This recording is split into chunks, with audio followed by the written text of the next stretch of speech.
There we go. And presentation. There's that. Yeah, so this is kind of a weird topic.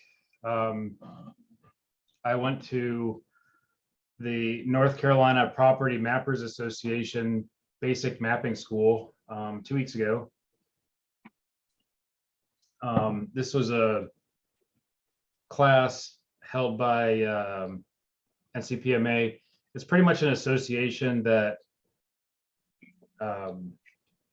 is formed by people that work in land records and land records, GIS, tax records, all those people. They have this association because I'll explain why in a little bit more detail. But anytime a deed comes in for recording, they're the ones that look at the legal description and kind of update their maps, the GIS, and if a parcel's been parceled out or whatever, they're the ones that go in there and actually look at the legal description and map it out. And the reason I took this class started beginning of last year. I was working a foreclosure lead, and this is a foreclosure intake sheet from that lead. And usually on here, on here, as I'm going through the file, these are all the things I'm looking for. And this particular file didn't have either a property address or a parcel number in it. So when I get back to my office and I'm going through and looking at this sheet and looking at the doing the preliminary title search. Let me back up a second. Yeah, both these owners were dead, so it was kind of a little bit higher priority for me. So in that file, they had the notice of sale. And when I was doing the preliminary title search and I was looking at the this notice of sale versus what was on the GIS, of course, it had a Mets and Bounds legal description, which looks like a bunch of gobbledygook. But down here at the bottom, it said it was 420 Borders Road in Shelby. And when I pulled up in GIS, there were 3 different parcels that had 420 Borders Road up there. Had 420 Borders Road as the property address. And then so I'm trying to figure out which property is being foreclosed on here. And so you got the 3 different parcels there, and they all have 9.75, 0.17, and 9.94, which none of those are 7.12 acres. So I was thinking to myself, how can I verify, what's going on here? Which property is being foreclosed on? If it's the property that's right on the road, and I believe Cleveland County doesn't have show buildings in the GIS. I don't think there's a layer for buildings. You can look at aerials, but I believe this parcel had the house on it.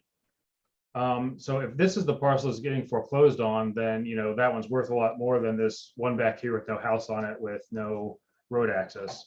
And of course, this is a tiny little parcel here. I don't want to think I'm buying this one and I'm actually buying that one. So I was looking for a way to be able to, when this issue comes up, be able to verify, what property it is that I'm looking at. A couple months later, I think I was working this lead in November of last year in Carteret County, and this lead came up, and there's 2 houses on 3 different lots right next to each other. And then there's a disparity between what the GIS that says the owner is and the deed reference. That was one issue. So I was trying to figure out, again, which property, this is a tax foreclosure lead, by the way. I was trying to figure out which property it was that was being foreclosed on. So I pull up the deed, you go into GIS, you pull up the deed, and it, of course, is a Mets and Bounds legal description. And as I'm looking at GIS, I'm trying to figure out which of these parcels is this legal description. So you can't see, I kind of cropped it out, but this little strip of water here is connected to the intercoastal waterway. It's connected to the ocean. So if it was this parcel, it's worth a lot of money. if it's this parcel with no, access to the water or a road, it wasn't worth hardly anything. And of course, this parcel is worth less than that one. So again, I was trying to figure out which parcel it was being foreclosed on. And so I believe I was doing this. I was working the county that the guy that runs my mastermind lives in. So the idea was I was going to show him that these tax foreclosures like work, and that you can make good money with them and whatnot. And I had some time to kill, so I went down to the thinking of that, what happened with that Borders Road property. I went down to the GIS department, and they sent me to land records, and then land records sent me to the tax office, and the tax office sent me back to GIS. And it kind of went back and forth, but they eventually sent me to the head of the GIS department. And I proposed this question to him, like, how do I know that this equals one of these properties? And what he showed me was deed plotting. So you take you can take all this, and these are instructions for how, what a piece of property looks like. And he showed me that he plotted it out and showed me this. And so took this and compared it against that property, and based on what the location of the road and some of the distances and whatnot, we determined that this property was this property. So it was the one that was worth quite a bit more. I ended up not getting it, but I was able to determine which one was the correct property, talking to the guy at GIS. So, my next question for him was like, how do I learn how to do this? Like, he showed me how to do it. He used his land compass and his engineer scale, and he did it. And like I watched him do it, and I was like, well, how can I learn how to do that? And so he told me about the NCPMA, told me how to join it. I reached out to them. I joined it, and then when their basic mapping class came up, I went to it. So I was definitely a fish out of water at the class. Literally every single other person that was there worked in government, some sort of local government, either for the tax office, land records, register of deed, GIS. So beyond what I like actually learned in the class, which their presentation was for people that worked in government, and I had to kind of like take that and like see how it would apply to what I'm doing and what I'm trying to accomplish. So beyond what I learned there, I also made a lot of great contacts, because there's people from many of the counties I was already working that worked in these land departments, and one of them I had spoken to in the past due to an issue with the deed, and and then an issue came up with another deed on Monday, which I'll talk about that a little bit later too. And I was like, I called the tax office and got transferred to Stephanie, and I knew Stephanie. I met her at this class, so it's good. It's great to have those relationships beyond what I learned in the class. But anyway, relationship between the Register of Deeds, GIS, and tax land records offices. The Register of Deeds' job is to take documents that are presented to them that people want to record, and as long as they check to make sure it meets all the minimum requirements for recordation. And I'm recording this lively. They verify that it meets all the minimum requirements to be recorded, and as long as it does, they'll record it. So of course it has to have a legal description on it, parcel number, grantor signature properly notarized, have the correct margins, all that. They record it. Once it's recorded, parcel number, yep. Once they record it, it goes to one of the departments. Each county is a little bit different how they do it, but it goes to one of either GIS, land records, or tax records, and they take the document and they update their own internal records. So GIS and tax records really work hand in hand. The reason they do all this is ultimately to collect property taxes. So they want to know who owns it. There's a statute, I believe it's called the Machinery Act, where it gives the counties the right to collect taxes, but they want to collect taxes fairly. So they're always looking at valuing property, real property versus vacant land and they want to make sure everyone's taxed equally. So everything that they do on their end is to the end of making sure that everyone's taxed fairly. So they'll take the recorded documents and they'll update their records. They'll, you know, it goes into GIS. If a parcel's been split, they look at the legal description and verify if what's in the legal description is what they already have as the current parcel dimensions and whatnot, or if it's not, then they'll update it and they'll do the deed plotting and update their records. Verify that the owner, who the new owner is, the owner's mailing address, so they get the the correct tax bill. And they also verify that the grantor had the ownership to deed that property. The Register of Deeds doesn't care about the grantor. All they care about is whoever's name is written on the deed matches whose name is signed it and notarized it. That's all they really care about. But at the land records and tax records offices, they're going to, before they update the tax records and who owes the taxes, they actually go and verify who the correct owner is. So this literally happened to me this past, like 2 days ago, this happened to me. This was a property that we wholesaled back in December of last year. And the property was owned by Philip James Ledbetter. And you can see in that red box that, you know, that's who is on their tax records as. But when we wholesaled it, we got a deed from Philip James's son, James Philip. So when the tax office saw this deed come across, James Philip, not Philip James, they didn't update the tax records. Like it was his father, this is his father, in 2021. And that deed was recorded December 2021. And they should have updated it to the new owner here, and they never did. And James Philip, the son, called me on Monday and was like, hey, I got this tax bill, you know, I sold this property back in December, see December 17th, like it should have gone to the name of the new owner.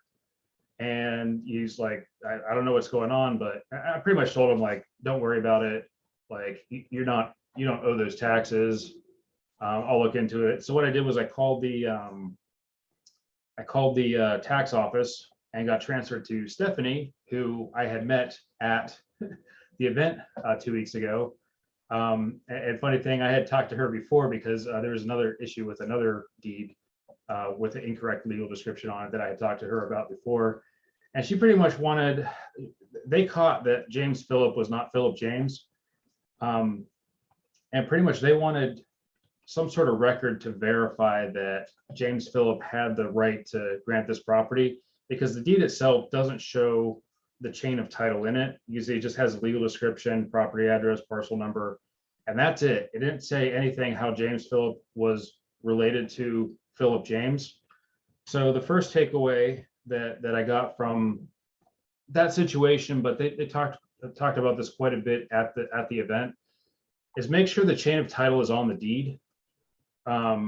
So you want to make sure that even if your attorney is writing it, and with this deed, it was written by an attorney and they didn't do it, and the tax office took issue with that. Like the attorney, all the attorney cares about is making sure that, you know, title is good and they can get title insurance, and the tax office cares about updating the tax records. Side note, always make sure you get owner's title policy. I know we've talked about that like a number of times, but I'm working on another deal now that we're trying to sell where we didn't have an owner's title policy, and it's kind of getting us giving us a hard time because the attorney that we're closing with that was chosen by the buyer doesn't understand estate stuff. So anyway, when you put the chain of title on the deed, it leaves a roadmap for the title searcher when you sell the property. This is a deal that was one of the most complicated estate deals I've ever done. So I started doing this deal with, you know, one attorney. They thought they could get it done. They couldn't. Sent it to another attorney that I talked to him on the phone about it. He said he could do it. He had it for like a month, came back, couldn't do it.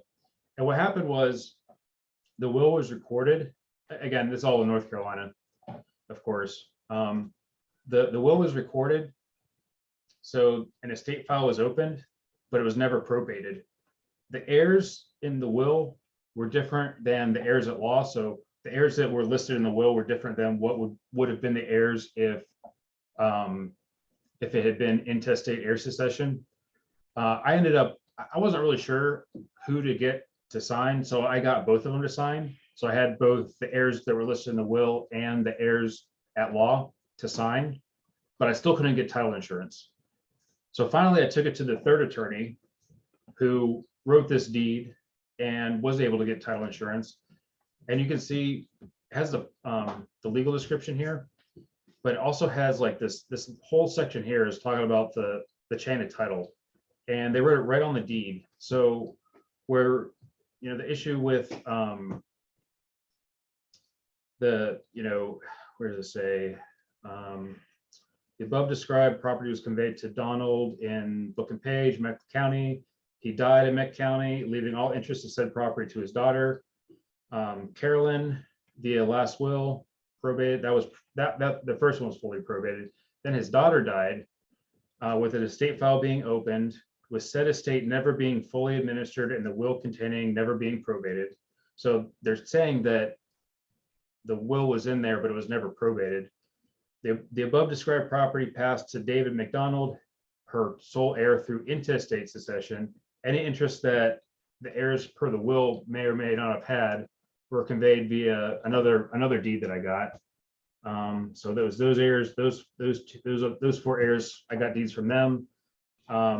Per the attorney's title opinion, I got all the interest through this particular deed. So they put the full chain of title on there. So I don't have a screenshot of this in Polaris, but it's pretty clear that the previous deed showed Donald David McDonald as the owner. How did it go from him to my company? Well, this is a whole thing. So the land records office and the GIS really want to see this on there. And I mean, it's one thing for you to get title insurance from your attorney, but when there's issues, they won't update the tax records until they see a document that's a publicly recorded document, like a death certificate or something, that shows that how it went from this person to that person. So whether you're writing the deeds yourselves, you should definitely put them on there. Or if your attorney is doing it, you need to double check that your attorneys do what they're supposed to. Most of the issues that I've had with legal descriptions not being correct, the vast majority have been attorney written deeds. So it's a legal description that indicates the property to be transferred. It's not the parcel number. I did a lot of the people there were like, they love to rag on attorneys and improper legal descriptions. And so I kind of did an informal survey, just asking people from different counties what percentage of deeds they think are incorrect. And the numbers was like 5 to 10. So 10% is incorrect in some way. And 5% were like, the legal descriptions were so wrong that the property wasn't truly being transferred as intended. We all know attorneys that will just take the prior legal description, screenshot it, and just dump it on there on the new deed without even like really reading it or whatever. And then I've heard of actually one of the ladies that was at the event, her husband was an attorney, and she said that it helps that his wife works in land records, but he would use a program to plot out the deed if there was some issue, and then he could make corrections on the legal description. And for the life of me, I couldn't get the name of which attorney it was. I'm sure I can figure. Now I have her last name. I'm sure I can figure it out. Who her husband is that is doing that correctly. I tried to get some statistics on how many deeds transfer in a year in Mecklenburg County. I wasn't able to find anything. So if 40,000 deeds were transferred per year and 5% of those are wrong, that means like 2,000 a year are completely wrong. So it's not a large number, but it's not an insignificant number either. So yeah, takeaway number 2 is that legal descriptions matter a lot. This was a deal that I did. I should have put a picture of the property up there. This property was, funny story. It was owned by 3 heirs, and the heirs were fighting, and 2 of them wanted to sell the property, the other one wanted to rent it. And one of them, I think it was one of the ones who wanted to sell it, had some mental health issues. And he was like, well, if we can't agree on doing what I want to do, then no one can do anything with the property. And he removed, the house is on a walkout basement, and he went down in the basement and removed all the support beams, and then he set the house on fire. And then apparently there's conflicting stories about what happened. Either the fire department put it out and there was a spark that relit it, or he wasn't happy with how much it burned and he went back and lit it on fire again. So this house was pretty much a shell. We got it for $500 to each set of heirs, so heir and spouse. So we bought it for $1,500. So they weren't happy with whatever they were trying to sell for before, and they ended up getting $1,500 for this property. But this is a deed that I wrote, and you can see that I have the chain of title on there. So we didn't have an issue with that.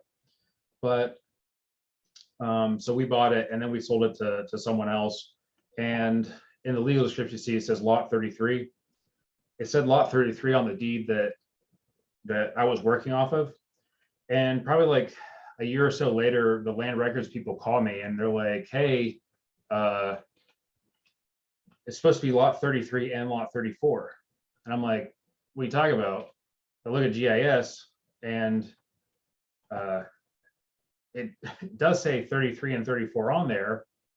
I don't have a screenshot of it, but pretty much the property was divided right here in half, and the house was on this side, and there was like a storage building on this side, and I think the septic tank's on this side.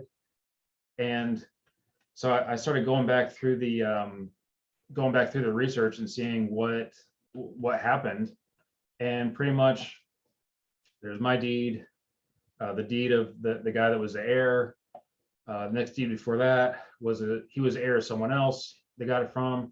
And the next deed before that was where the lot. So in 1967, it looks like J.W. Davis Company sold each lot individually to James Luther Wilson and his wife. So you can see the deed numbers are 2 different deed numbers. So lot 33 and lot 34 were sold separately. And then in this deed transfer, they only transfer lot 33. So there's 1, 2, 3, 4 deeds before I deeded it away when we sold it, where it was only lot 33, but I was the one that they called because, and now it's suddenly my fault that there was an issue from this deed 3 deeds ago in 2008. So what we had to do was we had to go back and get, this property had a different chain of title since the people we got it from never had ownership of that lot. We had to go back and follow a different chain of title to go get the other lot. So, and I'm not really sure how we could have caught that, even just like looking at the GIS or whatnot. So takeaway number 3 is to get to know the county land records people. So that's GIS, land records, and tax office, tax records. Ask them to show you all the features of your GIS. Not all GISs are created equally. Mecklenburg County is pretty awesome. Some of the other counties I worked in, they're not as full featured. Like there's an example I give later where I was trying to figure out what the road frontage was, and there was no little measurer thing like there is for Mecklenburg County. So I had to use my ruler on the scale to figure out what it was. But yeah, you want to go down there and see, especially if you're working in doing a lot of land stuff, like Carl talks about variances and assemblages and stuff like that. It's really important for you to understand how that county's records work, and then be on good terms with the people that manage those records. Because you get a lot more bees with honey than with vinegar. So you just go down there and talk to people and ask about the resources. I assure you, they will be tickled pink that you care to learn about what they do for a living, because it doesn't happen very often. So yeah, get cards and contact people for ask who do I talk to for this situation, and then send a thank you note after meeting with them. And if this stuff really interests you, you could take the mapping class in your state. Not all states have an association like this. I know Virginia doesn't, because there was a guy from Virginia in the North Carolina class. And I also learned that they keep non-public notes in their system. So if they claim they don't, but they do. If someone calls in and talks to them about a certain property, and they'll put notes in there about who they talked to and what they said. So if someone tries to come back and pull a fast one, they have it in their notes. They talked to so and so and told them whatever. They also have non-recorded maps in their files. This is a property we were working on in Rutherford County. It was a tax foreclosure lead, and we were just trying to buy this property, but we discovered that those same heirs also own this property over here. And so what we were thinking was, we wanted to somehow get this lot road access, and so we could build a house on it. And we got it for free, and we're going to build a house on it. So this lot used to be part of the neighbor's lot. And back in 1979, the owner of this whole parcel sold this part of it off to the people who own this property. I went back in the Mecklenburg County has that time machine thing where you can go back and look at aerial photography back over time, but not all counties have that. So I essentially did the same thing with Google Earth. So this is a Google Earth aerial shot from 2005, where you can see this used to be vacant land, number one. It's all grown up now, but it looked like there was a road here. So I wanted to see if that did used to be a road. I want to look at the original maps for the neighborhood, and if it did used to be a road and they cut off our access, so we could force them to have an easement. Of course, before I did that, I went and talked to the neighbor. So this is a picture of that. You can see where the road looks like a road right there.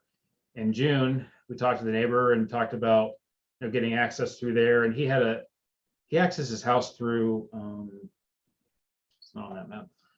He accessed his house. The road goes down here and it turns to the left and then turns to the right. He accesses it over here on this side, but he had like a storage shed over here, and I'm sure he was accessing it through there.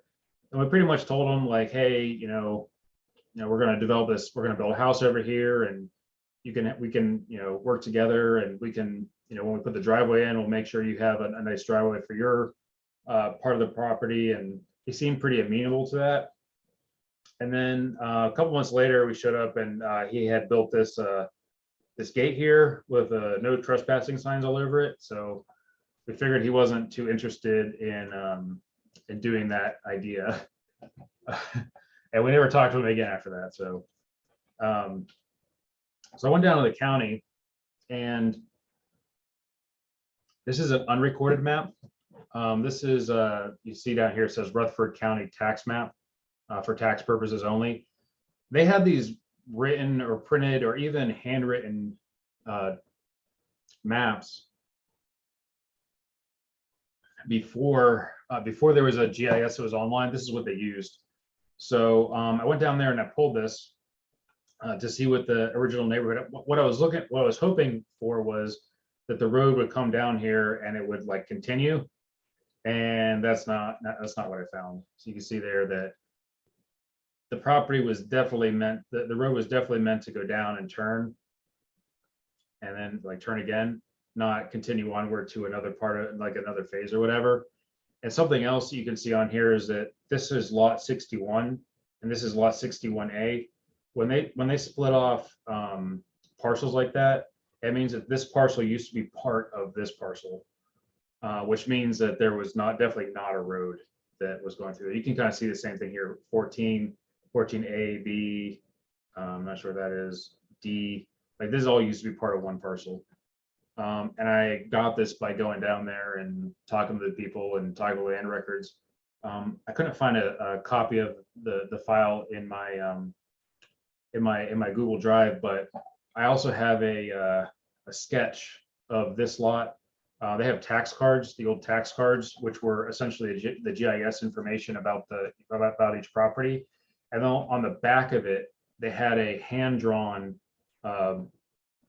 view of what this parcel looked like when they split it off.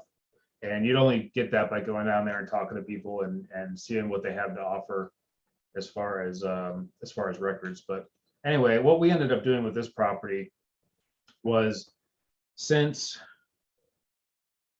we own this property next to it, and we did have access to the road, and talking to the planning people with Forest City, since they have jurisdiction here, we knew we needed 25 feet of road frontage. So what we did was we had this surveyed, and we added a 25-foot easement across our own property, and we had this survey recorded.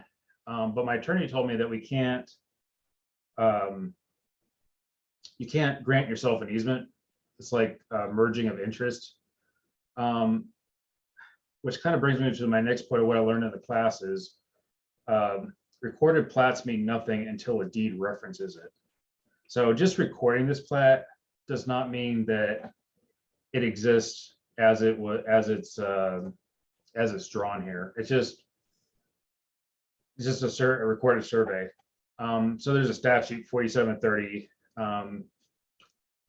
that says why it's not recorded plat means nothing until a deed references yet. So kind of breaks down that any document recorded in the county register of deed office that references a plat already recorded will be the same as if the Mets and Bounds description of the land were written out on the new document, Mets and Bounds or recorded survey. But what the statute is not saying, that recorded plat is the same as any recorded muniment. Muniment is any recorded document at the courthouse or the register of deeds.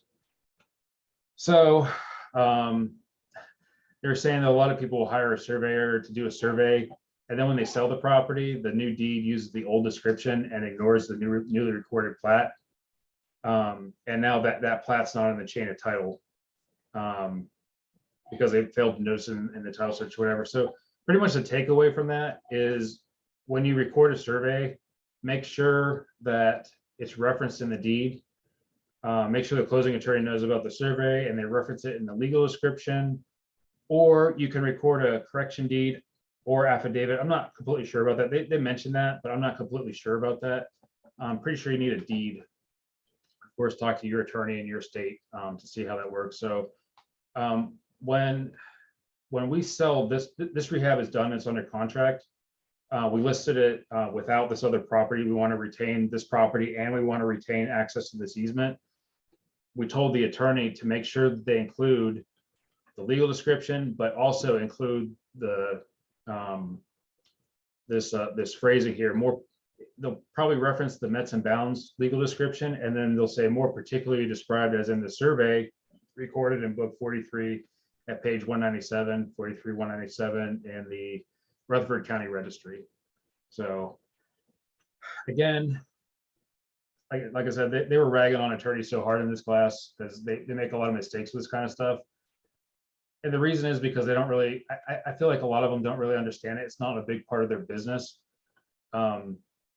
So you just got to make sure that you should use an attorney for closings and whatnot, but you got to kind of double check that they do what they're supposed to.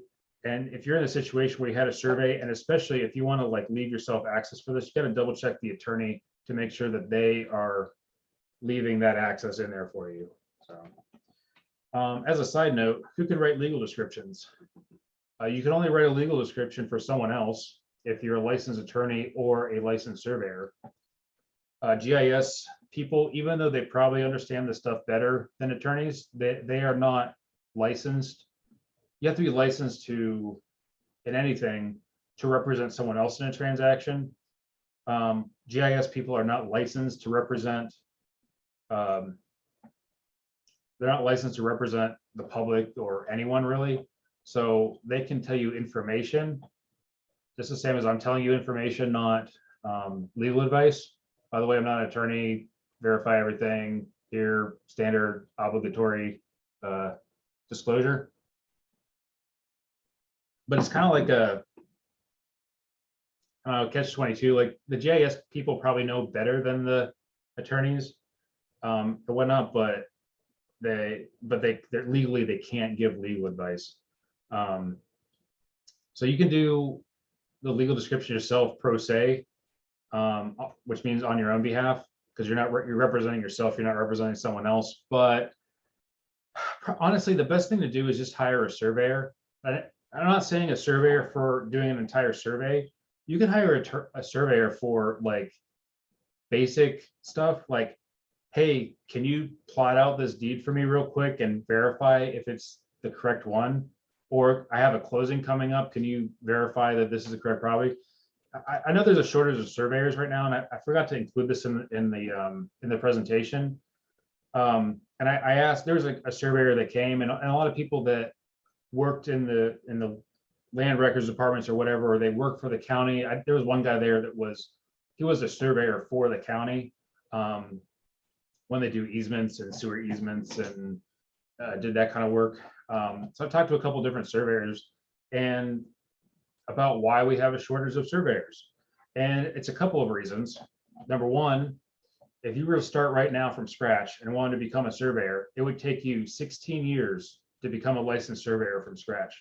And a lot of that's doing apprenticeships with current surveyors. The other way to become a surveyor is to have a 4-year engineering degree. And then if you have a 4-year engineering degree, it'll only take you 2 years to become a licensed surveyor. And I believe that 2 years is an apprenticeship. The problem with the 4-year path, the having a 4-year degree path, is that the thing you go to school for 4 years is, I believe, some sort of engineer.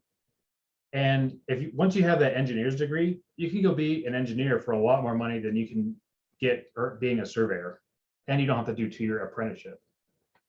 So that's the one thing. So a lot of people don't like it. The path to becoming a surveyor is pretty hard, and or it takes a long time.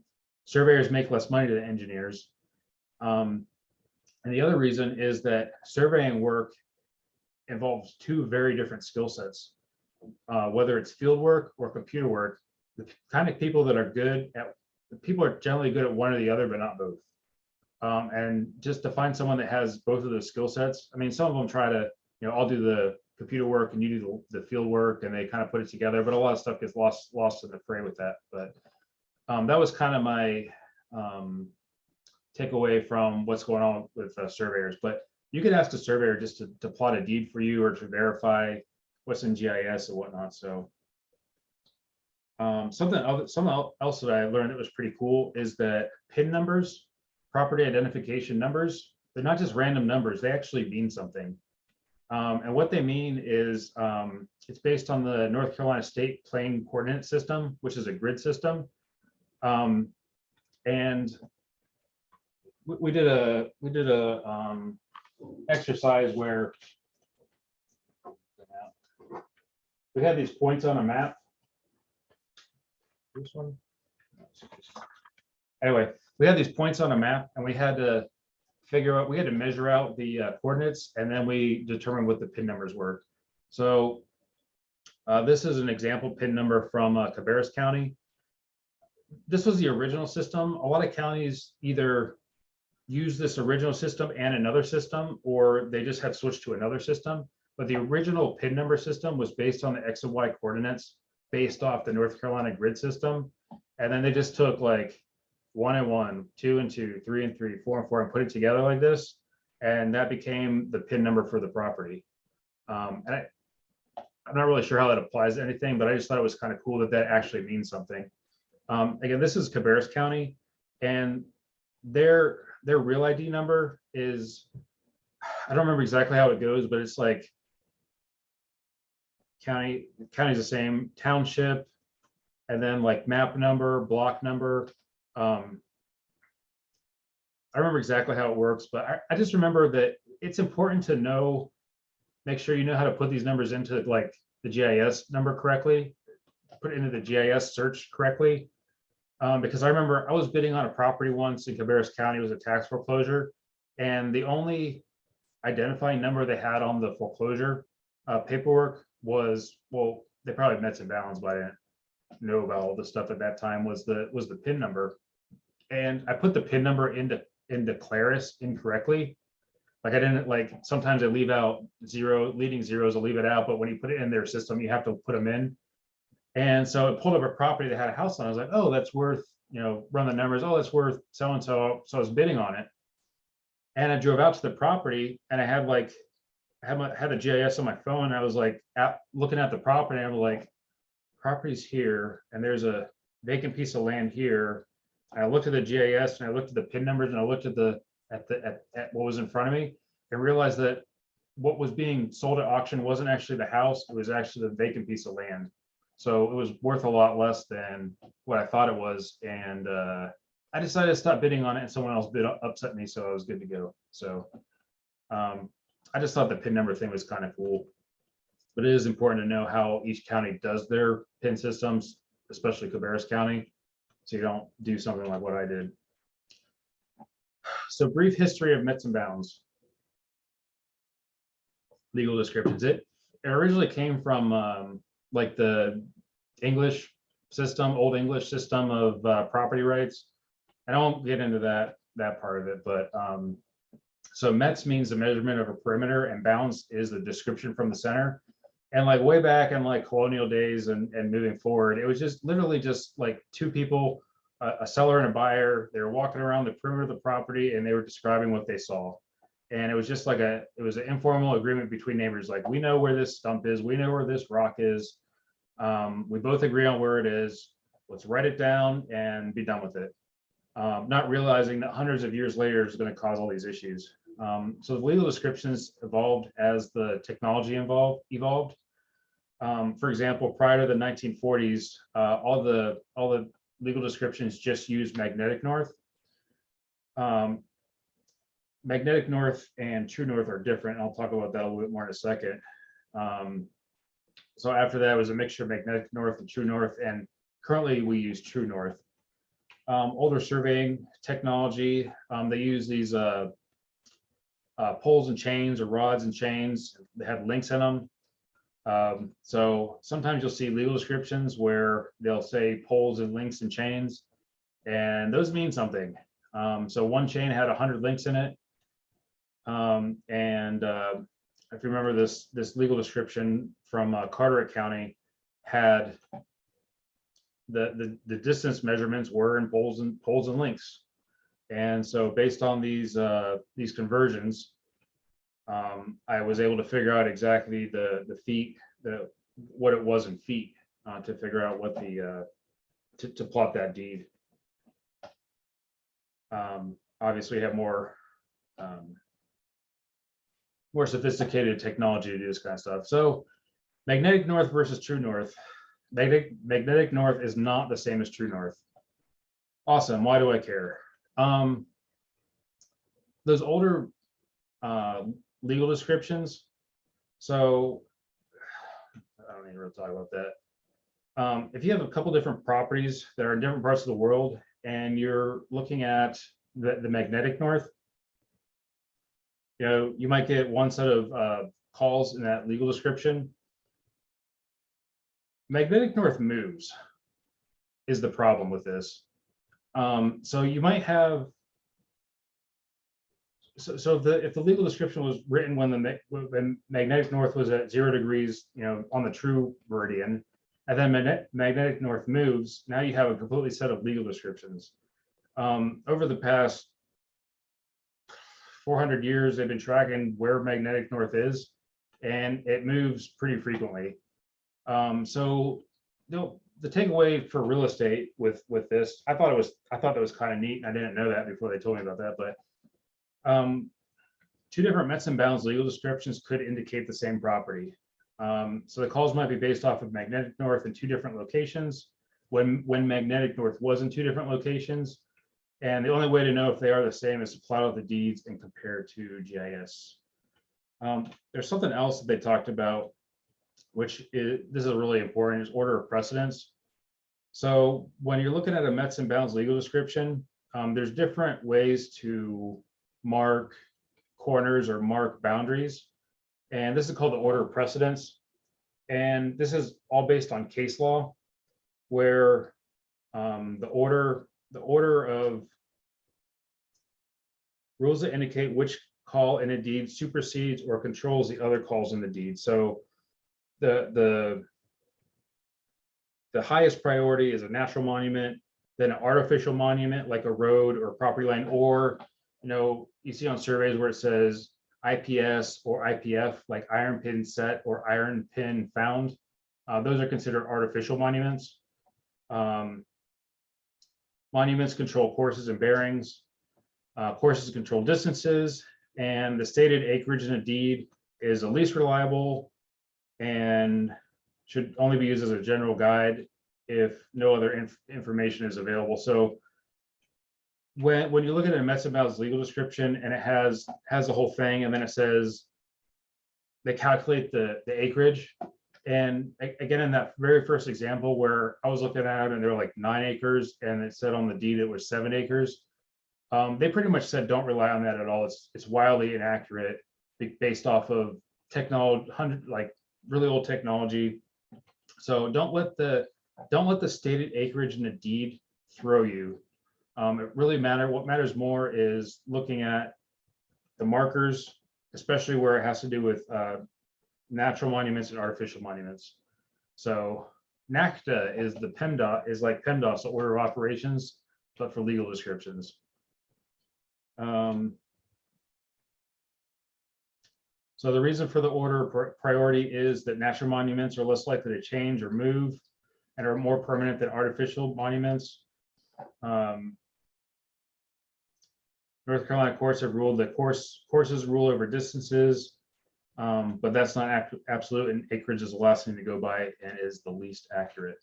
So if there's a 1938 deed that said 600 feet to a stream, and in 2020 the current owner had a new survey and it was found that the distance to the stream was actually 1,600 feet, would the property line need to stop at 600 feet or go all the way to the stream?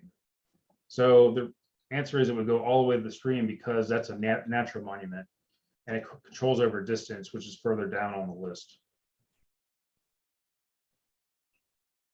So takeaway number 7 is how to verify Mets and Bounds legal descriptions to GIS, which is essentially how to deed plat. So you can do it by hand or with software. And again, this was the main thing I wanted to learn there. And it was pretty much so when I have situations like this first 2 examples that I showed, that I could verify on my own if it was the correct property or not. So I'm going to walk through an example that I did by hand. This is that 420 Borders Road the first example of the very first property that kind of brought this whole situation to my attention. So the first thing you do, the tools you need to do it are, this is what a land compass actually is, Oren, not the magnetic thing. That's the magnetic thing is just for like is for using on the ground. This land compass is for drawing out the deeds, the Mets and Bounds deeds, and you can't really see in the picture. It's divided into quadrants, so you have north and south. So these calls are always done from the north or south, from the meridians, never from east to west. So on here it's 0 to 90, and from the south 0 to 90, and south to west 0 to 90, and north to west 0 to 90. And these are all the directions of the calls. And the engineer's scale is to measure out the distance according to the scale. So example of how to do this by hand. So this is a legal description. And the first thing you do is you set the point of beginning and the scale.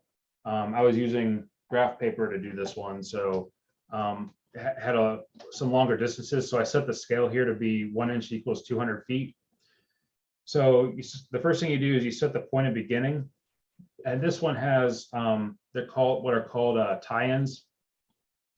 Beginning at an iron set means it like an iron point set. at the eastern edge of the right-of-way for State Road number 2847. These are tie-in calls, which I don't 100% understand, but pretty much just saying that this point is the eastern edge of State Road, of the State Road 2847 right-of-way. So that's the point of beginning. When they do deep plotting, it's not required, but typically they always go clockwise. And that's what this one did too. And like I said, I set the scale, and north is that way. Next thing you do is you set the direction or the course of the bearing. So these were tie-ins, which are references to stuff that's already existing on the ground. Once you start seeing vents means a new, they're setting a new course. So the first course they're setting here is vents a new line through the Randall property south. This is a direction.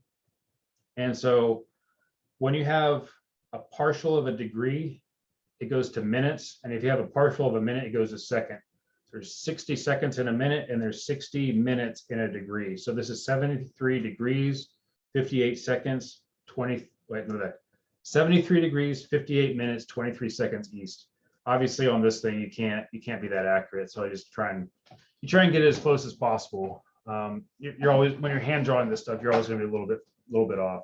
So you start at the point of beginning here, and you set the compass for 73 and a half degrees as best you can. You mark the point, and then you measure with the engineering scale. Since my scale is 1 to 20, I was using the 20 side of the scale to measure out 759 feet. So you measure it out, measure the distance, and that's the first call. So you're going along, you have your point of beginning, you have south 73 degrees east, I truncated a little bit, 759 feet to an unmarked point in the Randall property. So unmarked point in the Randall property. And that's the first one, and then you just continue on with all the calls. Second call was vents, another new line through the Randall property, south 12 degrees west, 349 feet to an iron set at another corner in the Randall property. So now I went south. You see that south 12 degrees, 30 minutes west, 349 feet to an iron pin that was already iron pin located. So there's already an iron pin at that location. If the surveyor sets a new pin, they'll mark it as iron pin set. And this is kind of an older one. This is an unmarked point, which is kind of dumb. Surveyors now, they'll always set a new pin whenever they mark a new location. They should. I've never had one not do it, but they should. Third call, vents, another new line through the Randall property, north 73 degrees west, 996 feet, crossing an iron set on the line at 959 feet to an unmarked point located in the center line of State Road number 2047. So from this point, I'm going north 73 degrees west, 996 feet to that point. But they did a tie-in crossing an iron set on line. That's a tie-in to an existing iron. So I'll mark that on the map on the plot as well. Next one. Thence with State Road number 2047 north 48 east, 63 feet to an unmarked point just east of the center line of said road. So there was a shorter one. There was only 63 feet on a 200-foot scale. So I marked it unmarked point, the center line. So this is an unmarked point, and this is an unmarked point. Thence continuing with the center line of State Road number 2047 north 43 east, 332 feet to an unmarked point just east of the center line of said road. So they keep referencing this road, and I don't put the road in until everything's complete, because you can see this is starting to get really crowded up here. I had to erase that so this could fit. So anyway, you see mark the next one. Thence, final call, thence south 73 east, 29 feet to a point in place of beginning. So you always want to get back to the beginning. And I went back and I drew in the approximate location of the road. So now that I've drawn this out, I want to go back to GIS and figure out what's going on. And this didn't really help me at all. So this was the original property that kind of set me on this quest to figure out this verifying GIS with the deeds. And this didn't really help me. So you go back and verify if this property is the property I think it is. So first of all, this lot's running along the State Road 2047. So up here it says SR 2047. So we know it is along this road. Next thing is the frontage along the road is, they said in the deed, was 332 feet. This didn't have a measurer thing, so I use this scale down here with my ruler and kind of figured out this is about 150 feet, which 332 feet, it's not a match at all. And then the courses, I mean, of course, we don't know how far off of true north this was when it was when they did this. So the direction doesn't really matter. I mean, maybe if you like turn this a little bit to match where the road is, it could kind of make sense. But looking at the distance, here it says 996 feet from the road, and this says 529 feet from the road. And the other thing is the shape doesn't match either. So this didn't really help me in this case. I think if I was still working this lead, what happened with this one is that the heirs paid off the taxes, and they weren't interested in selling. So nothing ever came of this. If I were to get to this point in a deal I was actually working, I think I would just look at my priority and see how high my priority was. You know, if you're working a land deal, or you're trying to do something with a land deal and it's a really high priority, I think at this point I would get a surveyor, probably at least have it under contract at this point, and get a surveyor to help you figure out what's going on. Because what was in the deed and what was in the foreclosure notice still does not match what's on GIS. So something else you can do is reach out to the GIS people and like, hey, I plotted out this deed and it doesn't match GIS. What's going on here? And you'll probably get a someone in the general public plotted a deed and asking me intelligent questions about what's going on with it. But I think if this is a deal worth going after and I was still working at that, I think that's what I would do from this point. You can see from that other deed that I plotted that I was able to match it to the correct parcel. So yeah, but it took me about an hour to plot this out. And so if you don't want to spend an hour plotting out a deed, there's deed plotting software for free. Just Google it. I haven't really figured out how this works yet. So free software, of course, is going to be very not a lot of features in it.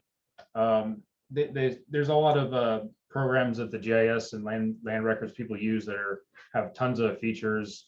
One of them told me about Deed Pro. It's called Deed Pro. I don't think I'm going to pay for anything. It's not really worth it for me to pay anything to do this, but I can certainly do it by hand if I really need to. But yeah, there's this tract plotter where you have to learn their nomenclature for putting in. So okay, yeah, so they have the direction: north 29 degrees, 41 minutes, 45 seconds west, and then they have the feet. I just figured it out. So yeah, you just put in the calls and hit submit, and it'll draw it out for you. One of the drawbacks is you can't show the tie-ins and whatnot in here. It also do like a calculation on the acreage. But yeah, so if this is something that interests you, that you could just do it in the computer pretty easily. If anyone wants me to, I could show how to do one live, but I guess kind of leave it at the end. Some other cool things that I learned that they do there is this is called an orthophotographic picture. So if you're on GIS or you're on anything with aerial photographs, they call them aerial photographs, but they're not really aerial photographs. They're orthophotographic images. And what they do is they have this really complicated system, and they told us about it in great detail when we were there, how they do it. But North Carolina, the state of North Carolina, they fund it through their 911 operations for updating the 911 maps. And they pretty much, they fly over the state every 4 years. Like they cover the entire state every 4 years. And they set they set these control points on the ground. The surveyors will set these control points, and they have a plane with this lot of technology or whatever. They're taking pictures of the ground, and then they take those pictures of the ground and they stitch it back together. But they do what's called they turn it into an orthophotographic image, which takes out all the tilt and it takes out waviness or overlap or whatever. So when you're looking at these images, it's like you're looking straight down at the ground no matter where you are. So if you're in a plane or a helicopter, whatever, looking at the ground, whatever's right below you looks like it's right below you. But if you look at something off to the side, then you're going to see a side image of it. And what they do with these images is they take all this like kind of sideness or whatever and tilt whatnot, and they remove it and they make the orthophotographic images. And like I said, they cover the whole state every 4 years, and whenever they cover a county at the state level, they take those images and they give them to the county for them to put on their GIS maps. So I thought it was kind of cool how they did that. And something else that I heard about, I kept mentioning the NC1 map. When I was talking about like meeting people and networking with people in government, there were some representatives from the Secretary of State's office there as well. There's the guy that is the land records manager for the Secretary of State that's kind of above all the GISs. He was there. Some other guy that works for the office was there. So I had a chance to talk with them and about some of the resources they have. But pretty much the NC1 map is, they have all these different maps. And this property map, this is essentially a GIS for the entire state, which is cool. You can see if you're going across county lines and stuff, it makes it easy to go across county lines. The drawback to that is that it's only required to be updated once a year. So if a property sold within a month, was sold a month ago or 2 months ago, you're not going to get the most up-to-date information from the NC1 map.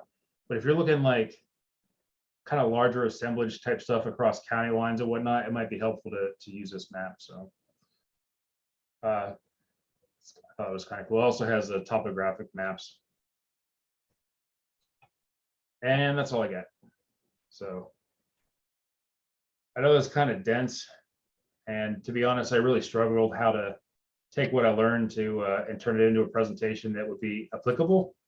But I was wondering if anyone had any questions about anything I talked about or anything in general with the mapping stuff. Yes. Thanks, Joe.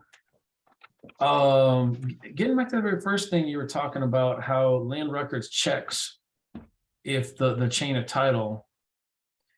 How important is that? Like, let's just say, for example, you got one quick claim deed from an heir, and that's all you got, and it didn't have the chain of title. So that would affect the tax records, but I assume it wouldn't affect the like excess proceeds, for example. Would that be fair to say? Or well, you have two different things going on there. You have like excess proceeds is more of a like where you're at on title. So when you go for excess proceeds, you're pretty much proving in court what percentage ownership you have. And I wouldn't think they look at the tax records at all for that. It's more of like proving ownership. I always thought of like excess proceeds partition sale as like proving, having a closing in court in front of a judge. And they're going to just look at legal documents for that. The land records are not legal documents. They stress that they're not legal documents. The only reason that they do them is for taxing purposes. And then they also use a GIS. They've discovered other uses for the GIS that are useful for the county themselves. For example, tracking where their pipes are in the ground for water and sewer, tracking where their easements are, utility easements, all that kind of stuff. As far as quit claim deeds and fractional interest, they're not very good at that. And I don't know if you follow Kristen Rush, Harry's wife, posts and about the technology that's coming down the line for closings and whatnot, but she keeps talking about blockchain for register of deeds. So you can verify outside of a central registry the chain of title. And I asked that question to the people that were presenting there, and it was like crickets. Like like I said, there's people there from the Secretary of State's office, and they had no idea what I was talking about, hadn't heard of anything like that at all. And I mean, pretty much I said that, government's kind of slow to kind of catch up to technology. I mean, that's why the state index system is still a DOS-based system developed in the 80s. So that's the one thing. And the other thing is like the tax office is not good at tracking fractional interest. I just don't think their software is written in a way that can keep track of that very well. But whoever is on the tax records is going to get the tax bill. So like I know properties where I own like a fractional interest in, I'm still the one that gets the tax bill because I had the most recently recorded deed on it. So I don't think it really has any standing with the excess proceeds, for example. Yeah, that makes sense. So it's not something necessarily to care about. Like if you don't really care to be on the tax records, I mean, I guess.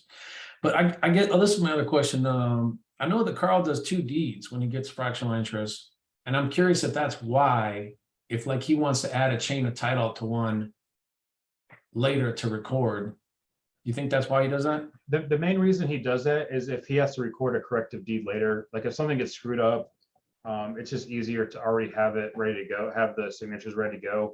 I mean, it's not changing anything in the deed itself. It's just as far as like the ownership percentages being transferred, there's probably just some sort of typo, and you need an original notary signature to record a corrective deed.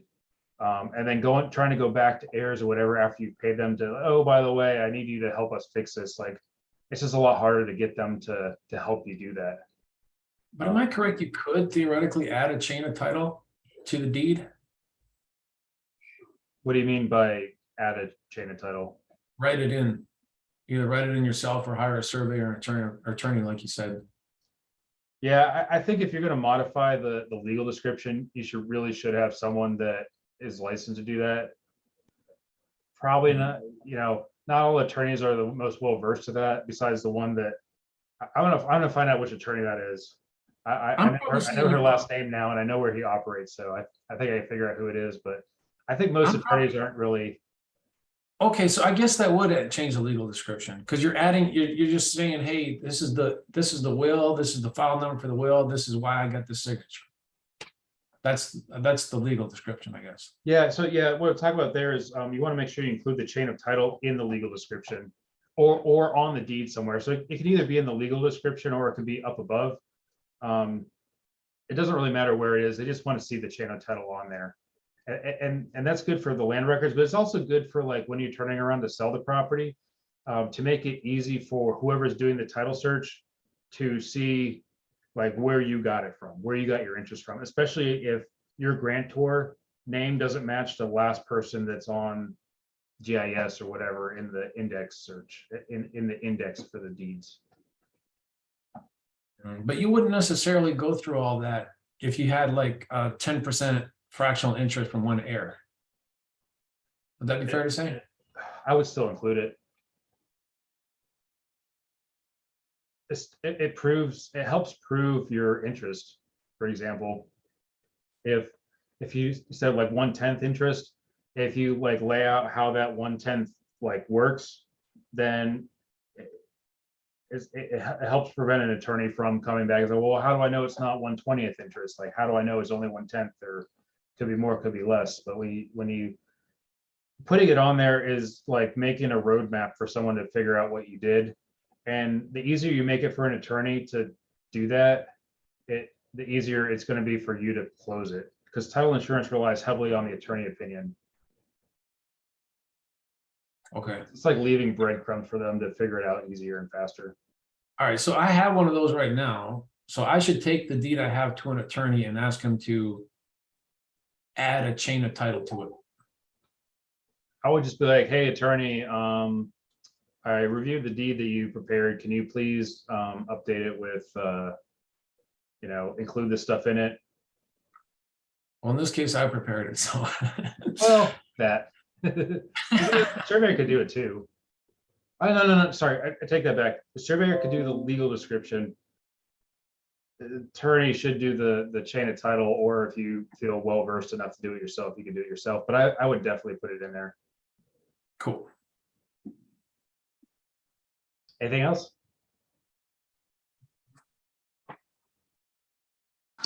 Joe, this has been awesome. Thank you for presenting this, because this is some stuff I'm working on right now. There's a property that I bought at a tax sale, and when I was doing title search on it, I had seen that this was one of like 12 properties that a lady had owned, and then she deeded it out to like her 12 children, and none of them had a survey. So I called a closing attorney and I was like, what's the deal with this? And I said, will you help me on this, quieting the title of what I bought? And anyway, he said that there was a family that didn't have much money and that they wanted him to deed out this property, and they didn't have the money for a survey.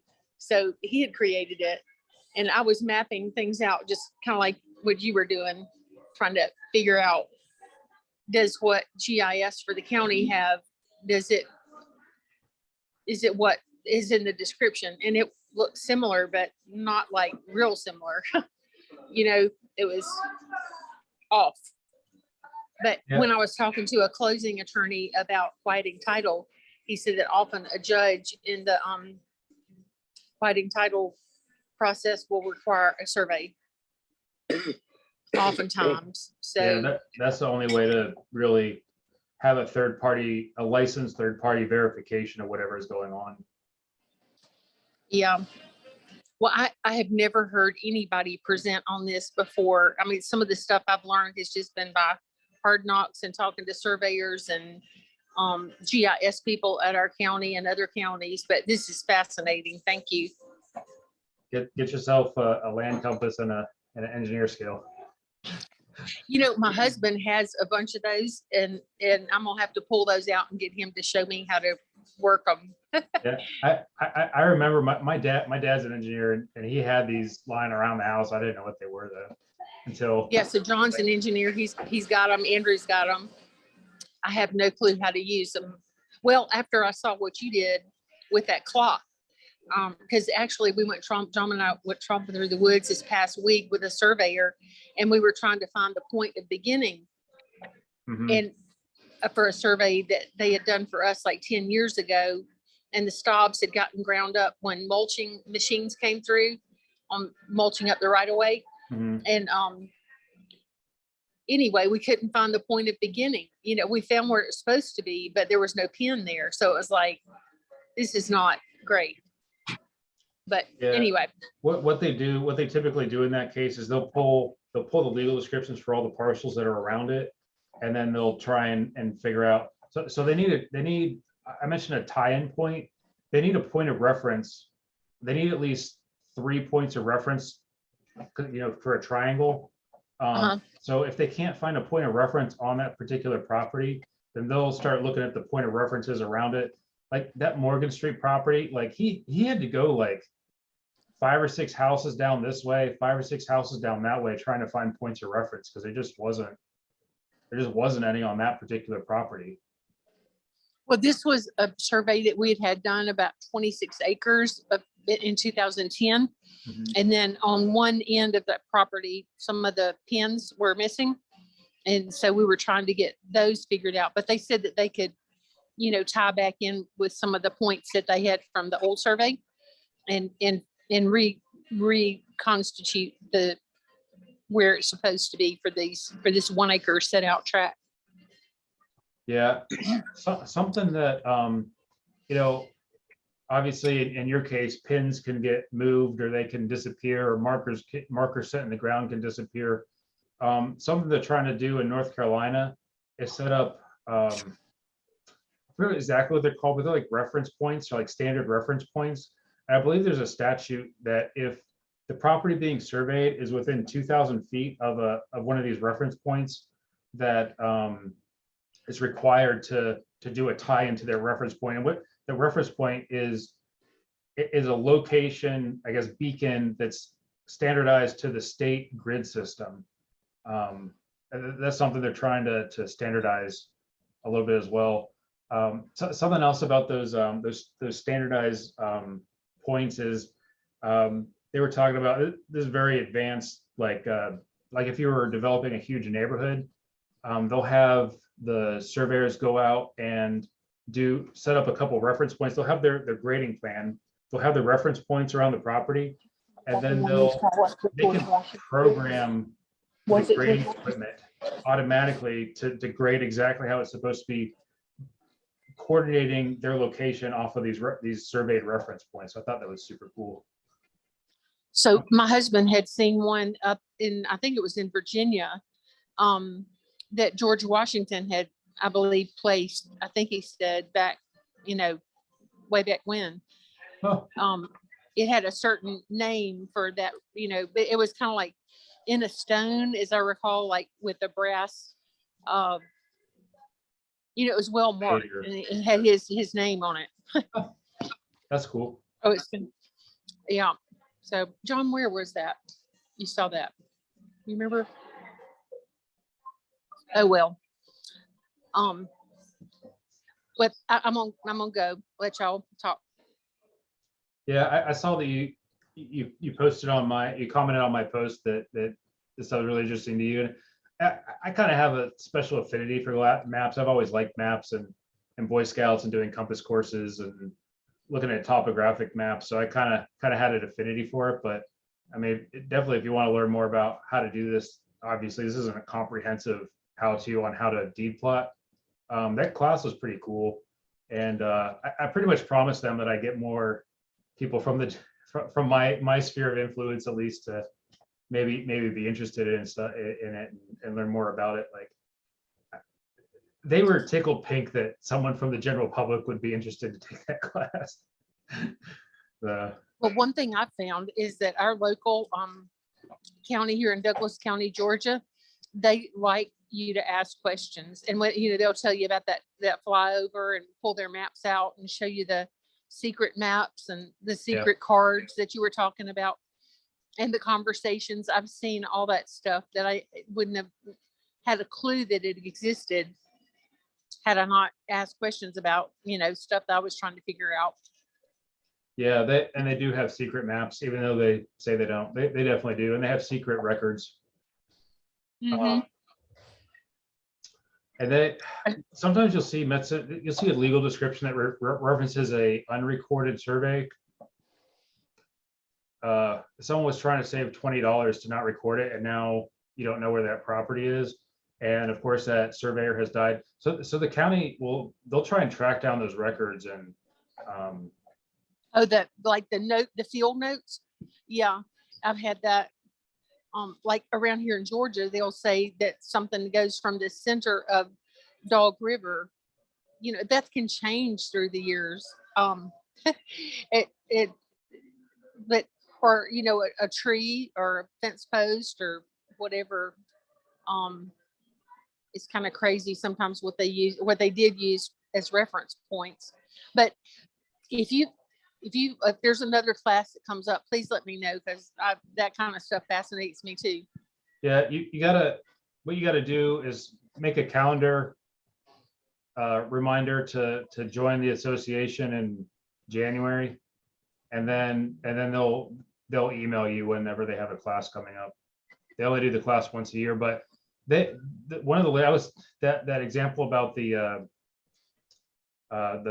unprobated will and the heir at law and the heirs of the heir per will and the heir of the heirs at law thing. I was telling this one lady about that. She works for Cabarrus County. I was telling her about that situation, and she was like, "You should come speak at our fall conference about how heir stuff works." That's awesome. I was like, "Yeah, sure." Yeah, that would be cool.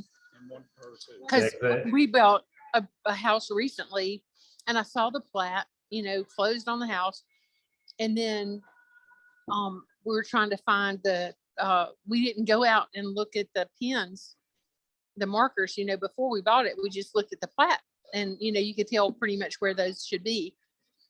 At least we thought so. And then the neighbor, I was out there after we closed, and he was like, none of this property out here has any pins to speak of. He said, there's a few. I was like, what? And he was like, yeah, if you look closely at this survey, it'll say NPF, no pin found, or no pin placed, or, corner found, but no pin placed, or something like that. It's like, oh my gosh. So then we got a survey done of that property after the fact. And I talked to the closing attorney about, should I re-record this as, should we redo the deed? And he said, well, you can, or you should, if you're planning to keep it. But if you're thinking about selling it, just let the next person do that. So the plat is on record, it's filed, but it's not associated with any deed yet. So, but we're having pictures taken of that property tomorrow, so hopefully it will sell. Yeah, that disparity in the acreages, you can kind of use that to your advantage when you're writing contracts with sellers and buyers. If you don't know what the exact acreage is and you're planning on getting it surveyed as part of your purchase process, if you suspect the property is bigger than what it's stated, like significantly bigger, you should use a set price for the whole parcel or the whole property, versus doing a price per acre. Yeah. So, like, if you suspect that the property is much smaller than the stated acreage in the deed, do a price per acre. We're buying 50 acres at 15,000 an acre, and then your purchase price is, your whatever the actual acreage is times 15,000 per acre, and then when it comes back at 40 acres instead of 50, you just saved $150,000. Right. So that's an another interesting way to look at it. That's another way to kind of take advantage of knowing about this stuff. That's awesome. Well, thanks for sharing your knowledge on this. It's really interesting. Yeah, I remember. I need to hold on. I'm going to turn off the record.